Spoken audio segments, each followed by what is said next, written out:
오늘 우리에게 주시는 살아계신 하나님의 말씀은 구약성경 하박국 2장 4절의 말씀입니다.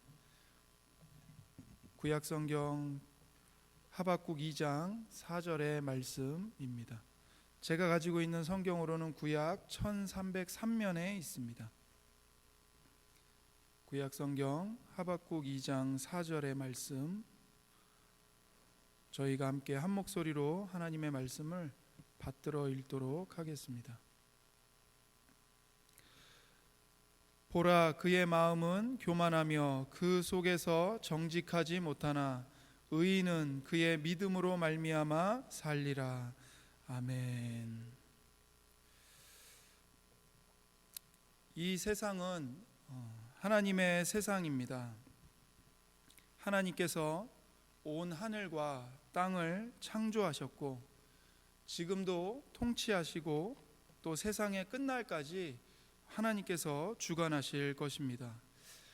비록 역사를 주관하시는 하나님의 손길을 사람들이 부인한다 할지라도 매 순간마다 하나님께서는 간섭하시고 또 하나님의 뜻을 역사를 통해 이루어가고 계십니다. 이 세상은 하나님의 세상이고 역사의 목적은 하나님을 영화롭게 하는 것입니다. 이것이 세상과 역사를 바라보는 성경의 관점입니다.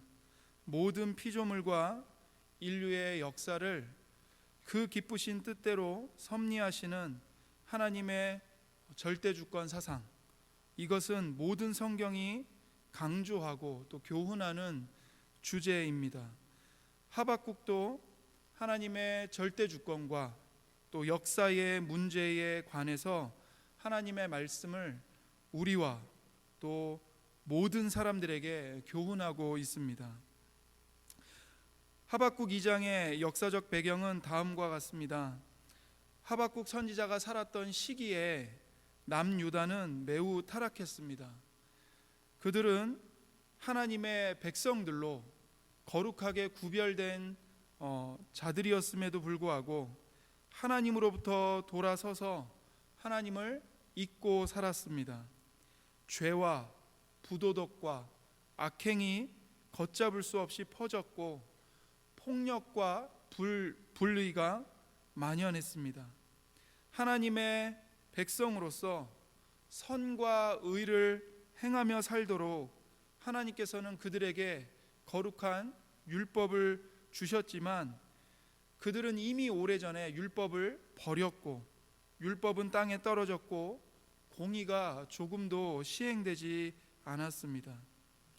그들에게 정의란 곧 권력과 돈과 힘이었지 더 이상 하나님의 율법의 말씀이 아니었습니다.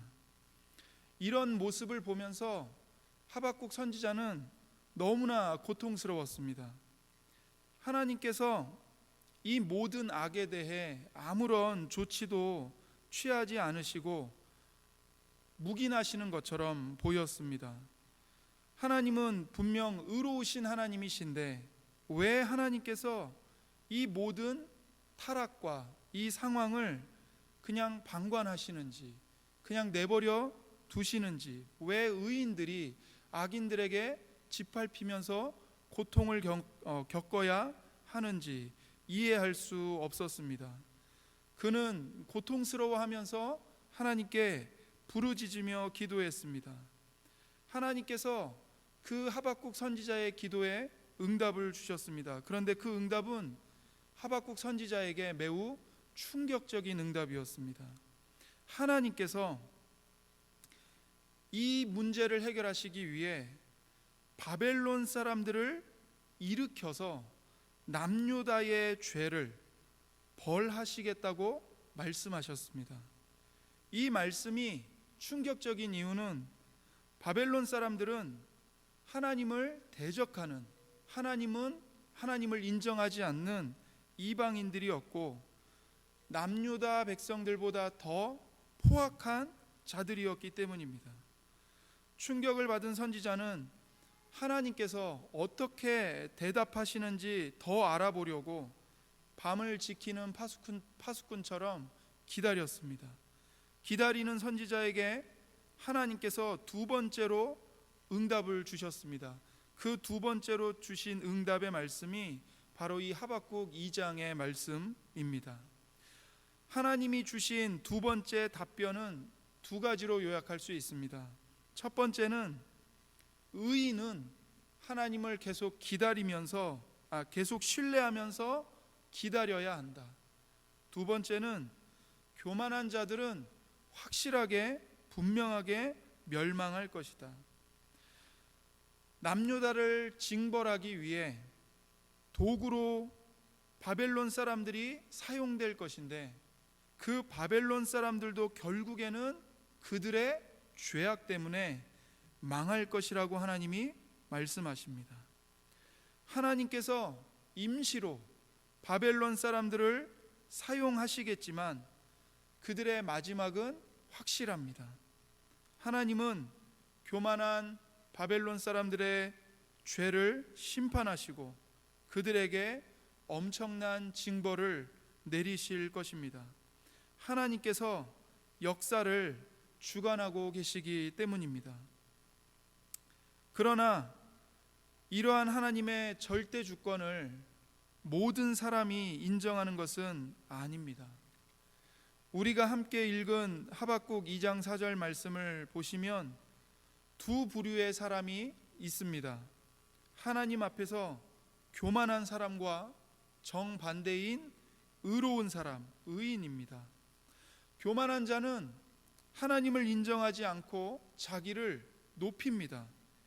여기서 이 교만한 자라고 했을 때 이 교만하다라는 것이 그 성경에 딱 두 번 나옵니다. 구약 성경에. 그런데 여기서 한 번이 나오고 이제 나머지 한 번이 민수기에서 나오는데 거기서는 어떤 뜻으로 이 단어가 쓰였냐면 높은 곳에 올라갔다는 뜻으로 쓰였습니다. 그러니까 여기 있는 이 교만한 자는 교만하다는 뜻과 함께 높은 곳으로 올라간다는 두 가지의 뜻을 갖고 있습니다. 결국에 이 교만한 자들의 특징은 뭐냐면 하나님 앞에서 자기 자신을 높이는 겁니다. 어디까지 높이냐면 하나님을 인정하지 않고 하나님은 없다고 생각하고 자기 자신을 하나님의 자리에 앉히는 데까지 자기 자신을 높이는 교만인 것입니다. 그렇게 교만한 자는 자기를 높입니다. 하나님을 인정하지 않습니다. 그러나 반대로 의인은 겸손히 자신을 낮추고 하나님만을 신뢰하며 살아갑니다. 의인은 그의 믿음으로 말미암아 삽니다. 이 말씀이 우리에게 교훈하는 것은 우리가 이 세상에서 사는 동안 믿음의 태도와 불신앙의 태도, 믿음의 관점으로 세상을 바라보고 사는 것과 불신앙의 관점으로 세상을 보고 사는 것, 둘 중에 하나를 취할 수밖에 없다는 것입니다.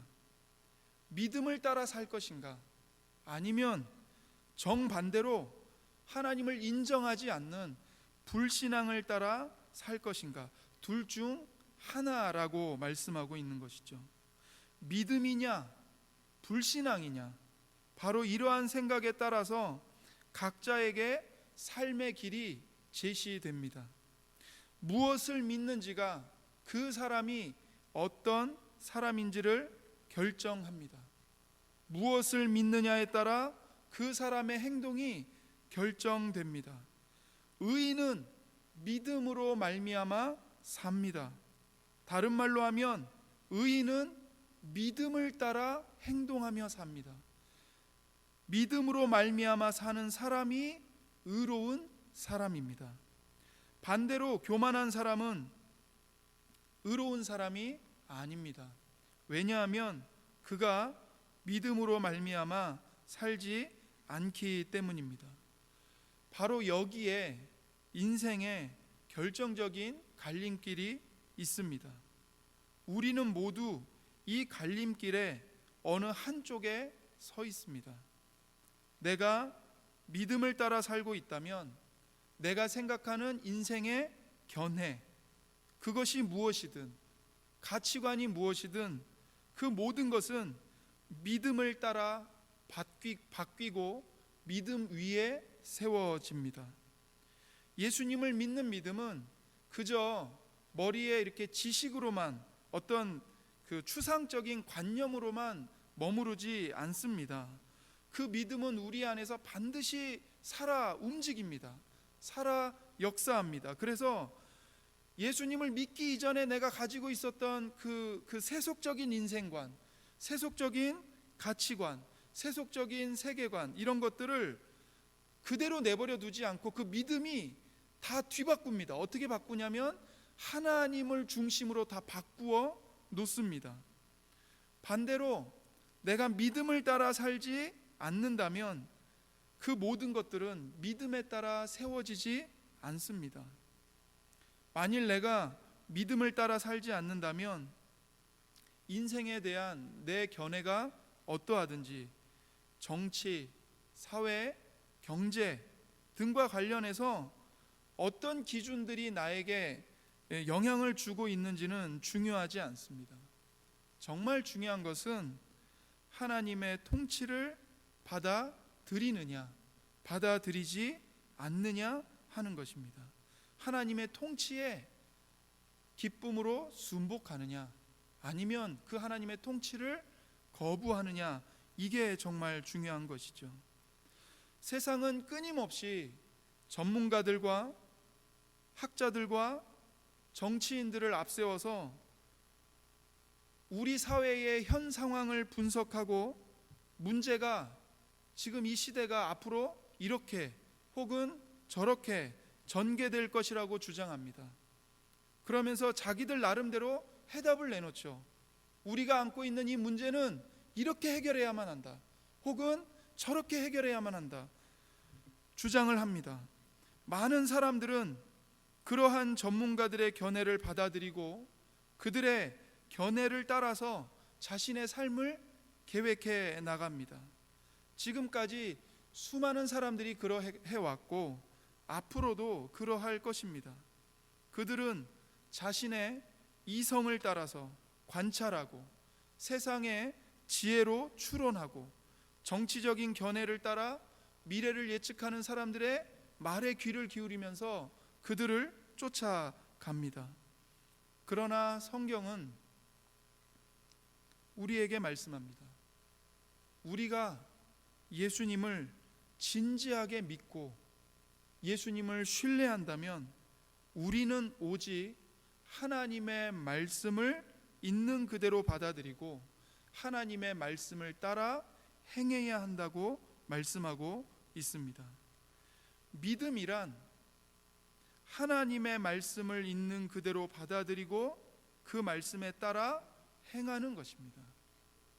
믿음은 단순히 낙관적인 사고가 아닙니다. 긍정적인 사고가 아닙니다. 혹은 자기 신념을 주장하는 것도 아닙니다. 그것은 세상이 말하는 믿음인 것이고 성경이 말하는 믿음은 하나님의 말씀을 그대로 받아들이고 그 말씀에 순종하는 것, 그리고 그 말씀이 진리라는 것을 인정하는 것, 이게 믿음입니다. 하나님의 말씀이 내 생각과 다르고 내가 원하는 해결책이 아닐지라도 하나님은 선하신 분이기 때문에, 하나님은 누구보다도 우리와 우리의 문제를 더 잘 아시는 분이시기 때문에, 하나님이 선하신 분이기 때문에 하나님의 말씀을 신뢰하는 것입니다. 이것이 믿음입니다. 더 나아가 믿음으로 산다는 것은 하나님의 말씀에 나의 생명을 비롯한 모든 것을 걸고 하나님을 전적으로 의존하는 것입니다. 히브리서 11장에 그 믿음의 조상들이 등장을 하죠. 우리가 그들을 봤을 때 아브라함 혹은 모세, 그 외에도 구약의 모든 성도들은 시험과 고난 속에서도 오직 하나님의 선하심을 신뢰하고 그분의 말씀에 순종했습니다. 아들 이삭을 죽여서 번제물로 바쳐라. 이해할 수 없는 하나님의 명령입니다. 아브라함이 그 명령을 받았을 때 아비된 자로서 아브라함의 고통이 얼마나 컸겠습니까? 그거는 아브라함에게 시험이었습니다. 그러나 아브라함은 하나님의 선하심을 신뢰하여 믿음으로 이삭을 바치려고 순종했습니다. 모세는 하나님의 백성들과 함께 고난받는 것을 애굽에서 잠깐 죄악의 낙을 누리는 것보다 더 좋아했습니다. 구약의 성도들은 모든 것을 하나님의 말씀에 걸었습니다. 그들은 말씀을 위해 고난받을 준비가 되어 있었습니다. 필요하다면 모든 것을 잃는 것마저 감수할 수 있었습니다. 초대교회 성도들도 똑같지요. 그들은 로마 제국으로부터 박해를 받았습니다. 로마 황제가 주님이라고 고백할 것을 강요받았습니다. 그러나 성도들은 로마 황제를 주님으로 고백하기를 거부했습니다. 굶주린 사자들에게 던져졌지만 성도들은 로마 황제가 아니라 예수님만이 주님이시라고 고백했습니다. 이처럼 성도들은 예수님을 믿는 믿음에 모든 것을 걸었습니다. 그들은 믿음으로 말미암아 살다가 믿음 안에서 죽었고, 그리고 믿음 안에서 지금 하나님 품에서 영원히 살고 있습니다. 오늘날 그리스도인으로서, 성도로서 우리도 이러한 자리에 서 있습니다. 하나님을 신뢰할 것인가? 아니면 여전히 이 세상과 세상이 주는 것들에 기대를 걸 것인가? 우리의 인생을 지배하는 원리는 무엇인가? 합리적으로 보이는 전문가들, 인본주의자들의 견해인가? 아니면 부패한 이성을 반하는 하나님의 말씀인가? 하나님의 말씀은 우리의 인생과 이 세상이 잠시 있다 없어질 것이고 앞으로 올 세상을 준비해야 한다고 말씀합니다. 이 세상에 임하고 있는 하나님의 나라가 중요하다고 말씀합니다. 오늘 우리는 하나님 앞에서 내 자신에게 질문해야 합니다. 과연 나의 삶은 믿음의 원리를 따르고 있는가? 믿음의 원리가 내 삶의 기초인가? 과연 나는 성경이 하나님의 말씀임을 믿고 그 말씀을 순종하고 있는가? 과연 나는 내 삶을 포함한 나의 전부를 하나님께 맡기고 하나님을 전적으로 신뢰하고 있는가? 이 질문을 우리가 하나님 앞에서 내 자신에게 해야 되고 하나님 앞에서 답을 할 수 있어야 합니다. 우리가 그렇게 할 수 있는 이유는 의인은 그의 믿음으로 말미암아 살기 때문입니다. 솔직히 이 질문 앞에서 저 자신조차도 당당하게 혹은 담대하게 고백하는 것이 주저될 때가 너무나도 많습니다. 직분은 목사인데 과연 나는 가정에서 정말 성경의 말씀을 따라 가정을 세워가고 있는가? 하나님께서 나에게 두 아들을 주셨는데 이 두 아들들을 정말 말씀으로, 정말 기도로 내가 먼저 본을 보이면서 이 아이들을 양육하고 있는가? 아버지와 남편으로서의 책임을 다하고 있는가? 교회에서 티끌만도 못한 죄인인 나를 하나님이 사역자로 종으로 불러주셨는데 나는 과연 주님의 몸된 교회에 얼마나 마음을 다해 헌신하고 섬기고 있는가? 이 질문 앞에서 부끄럽고 하나님 앞에 늘 죄송할 따름입니다. 그런데 우리에게 소망이 있는 것은 의인은 그의 믿음으로 말미암아 산다고 하나님께서 말씀하셨다는 사실입니다. 그게 우리에게 소망입니다. 이 믿음으로 산다는 말이 한편으로는 사람인 우리의 입장에서 내 편에서 모든 믿음을 하나님께 걸고 내가 힘을 내어 하나님을 신뢰해야 한다는 의미가 담겨 있습니다. 분명히 그 의미가 있습니다. 그러나 그것만 있는 것이 아닙니다. 이 믿음이라는 말이 성경의 다른 곳에서는 하나님의 신실하심을 뜻할 때 이 믿음이라는 단어를 사용해서 기록했습니다.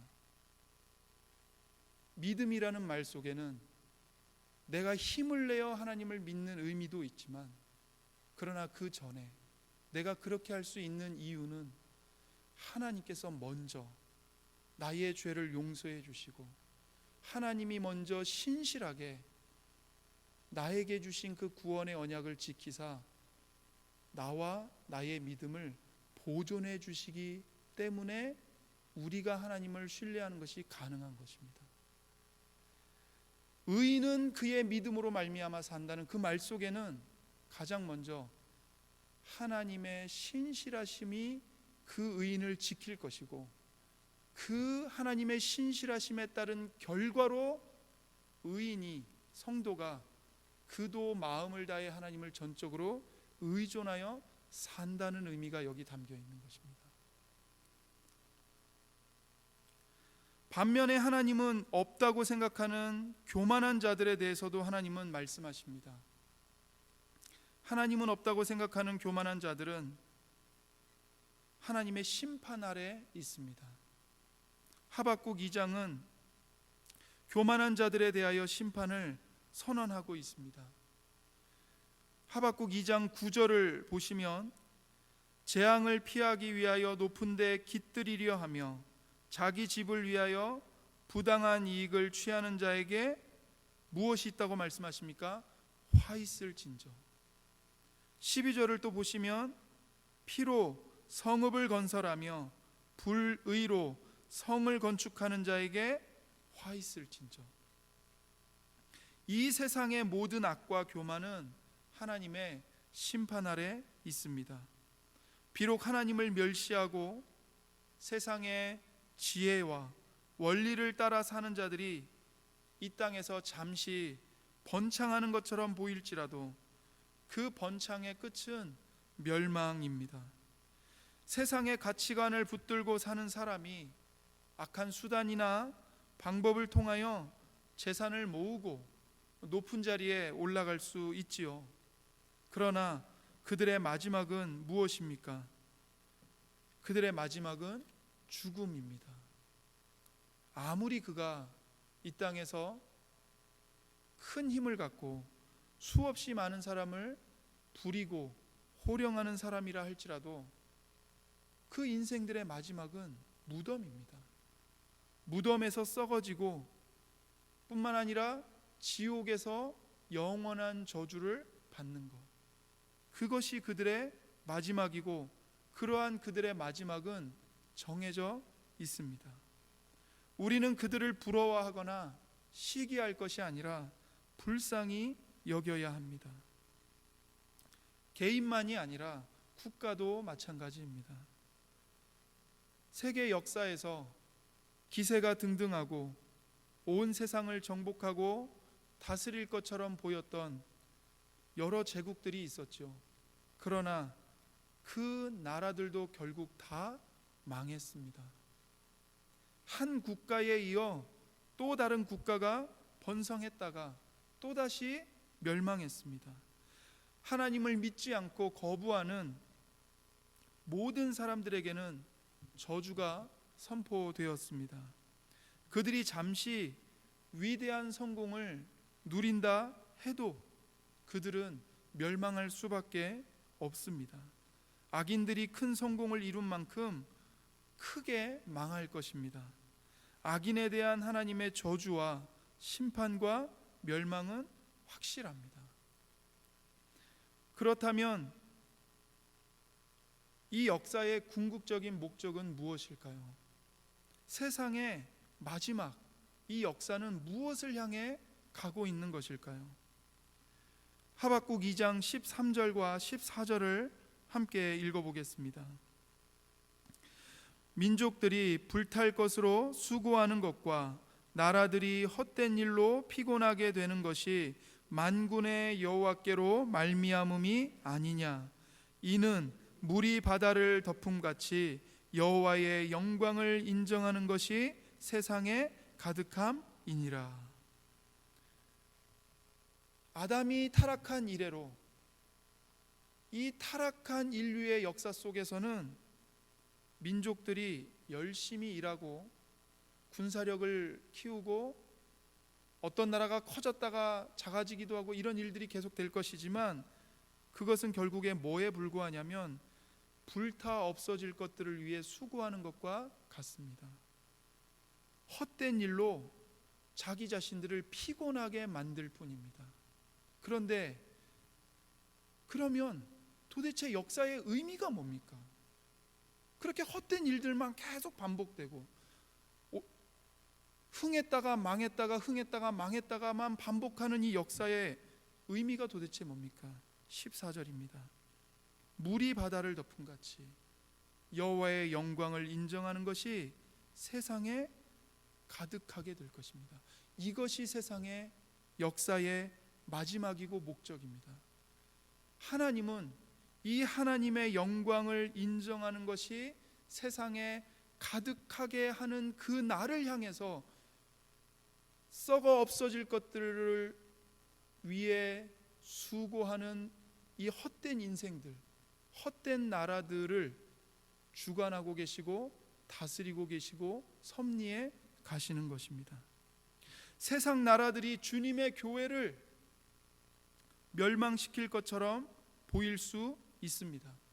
그러나 빌립보서 2장 10절의 말씀대로 하늘에 있는 자들과 땅에 있는 자들과 땅 아래에 있는 자들로 모든 무릎을 예수의 이름 앞에 꿇게 하시고 모든 입으로 예수 그리스도를 주라 시인하여 하나님 아버지께 영광을 돌리게 하시는 그 날이 반드시 올 것입니다. 그때 이 땅은 하나님의 영광으로 가득 차게 될 것입니다. 악한 자들은 모두 뜨거운 불 속으로 던져질 것이고 하나님을 대적했던 모든 것들은 파괴될 것입니다. 그리고 요한계시록에서 말씀하신 것처럼 하나님의 도성이 하늘로부터 내려오고 믿음으로 말미암아 산 의인들은 그 하나님의 도성에 들어갈 것입니다. 궁극적으로 하나님께서 승리하실 것입니다.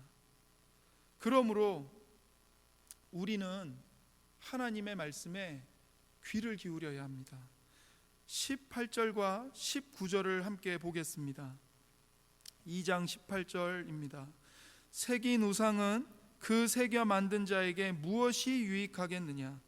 부어 만든 우상은 거짓 스승이라 만든 자가 이 말하지 못하는 우상을 의지하니 무엇이 유익하겠느냐? 나무에게 깨라 하며 말하지 못하는 돌에게 일어나라 하는 자에게 화 있을진저 그것이 교훈을 베풀겠느냐?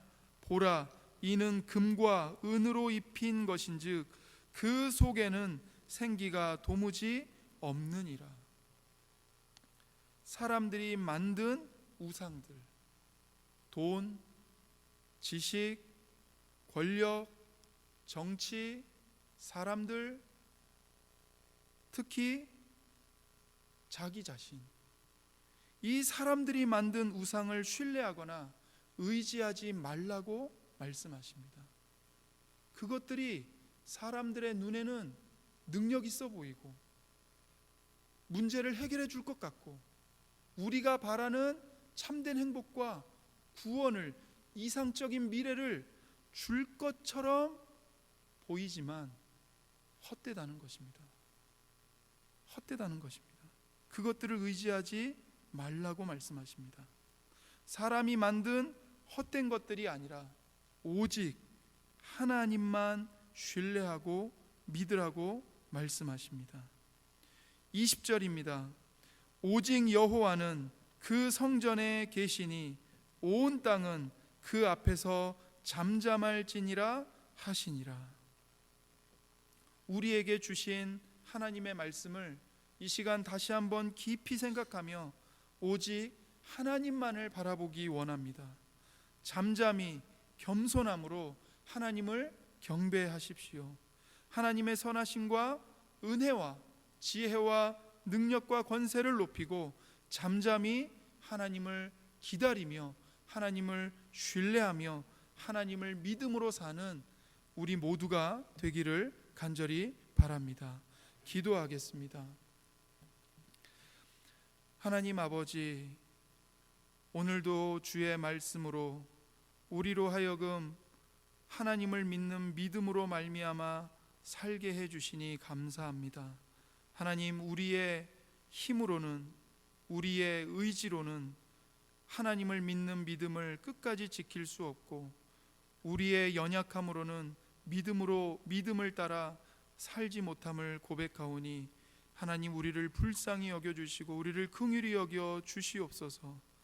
하나님, 오직 하나님께서는 온 하늘과 땅을 창조하셨고 또 지금도 모든 것을 다스리고 계시며 세상이 불타 없어질 것들 때문에 수고하는 헛된 일들을 반복하는 이 역사 속에서도 하나님의 영광을 나타나시는 그 날을 향해 우리를 인도하고 계시고 이 역사를 섭리해 가고 계시는 줄 우리가 믿습니다. 우리가 오직 하나님 앞에 잠잠히 겸손함으로 엎드리게 하시고 하나님을 경배하게 하시며 하나님의 뜻이 이루어질 것을 우리가 굳게 신뢰하고 하나님만을 높이고 하나님과 한 걸음 한 걸음 동행하는 우리 모든 복된 믿음의 성도들이 될 수 있도록, 의인들이 될 수 있도록 은혜를 베풀어 주시고 붙잡아 주옵소서. 감사드리며 예수님의 이름으로 기도드립니다. 아멘.